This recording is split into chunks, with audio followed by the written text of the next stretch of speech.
kratko obnoviš vsebino svoje knjige, prosim. Seveda, torej moja knjiga Koncentracijsko taborišče Neuengamme 1938 do 1945, slovenski ujetniki in njihova usoda je primarno nastala kot magistrsko delo na mojem ljubem oddelku za zgodovino Filozofske fakultete v Ljubljani pod vodstvom mentorice dr. Kornelije Ajlec.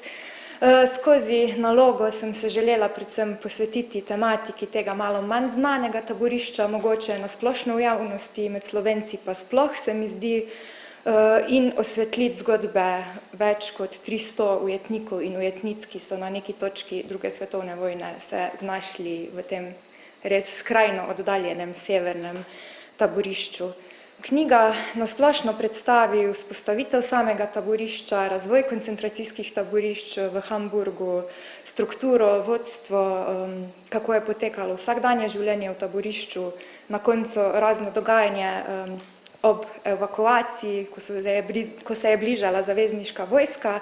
Posebno tisto osrednjo poglavje je pa namenjeno slovenskim ujetnikom in ujetnicam, ki so torej bili v osrednjem taborišču v Hamburgu ali pa v enem izmed satelitskih taborišč, ki so bila razpršena na območju celotne severne Nemčije.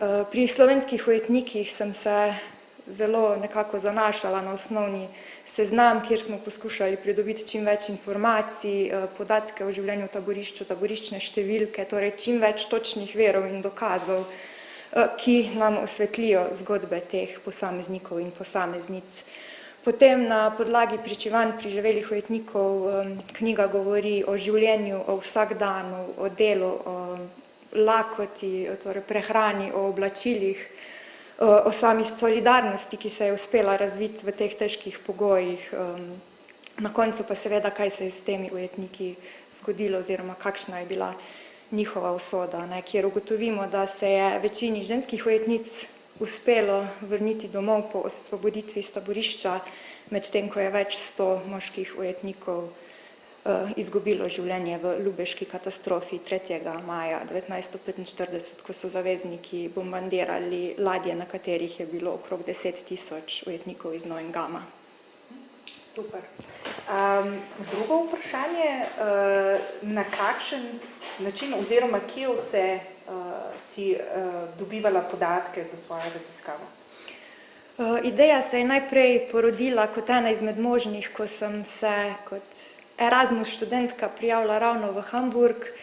Sama tematika taborišč me je vedno zanimala, že v diplomi sem se ukvarjala z nacističnimi koncentracijskimi taborišči in sem želela torej bolj podrobno raziskati, ker mi je sama lokacija in 5 mesecev življenja v Hamburgu izredno pripomoglo k iskanju virov in spoznavanju zgodovine tega taborišča.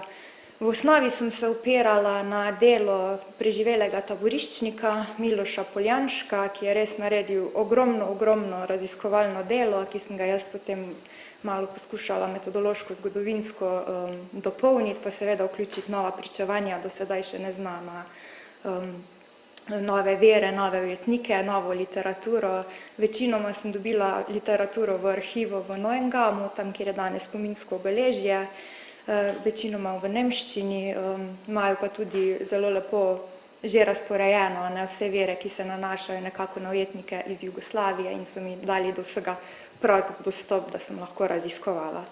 Veliko virov sem našla tudi v spletnem arhivu Arolsen Archives, kjer sem potem brskala med temi tisoče in tisoče listinami, da sem izbrskala še kak nov podatek o transportu naših ujetnikov ali pa še kakšno novo ime, ki je do sedaj morda ostajalo še neznano. Pa je bila odločitev za to tematiko tudi osebne note?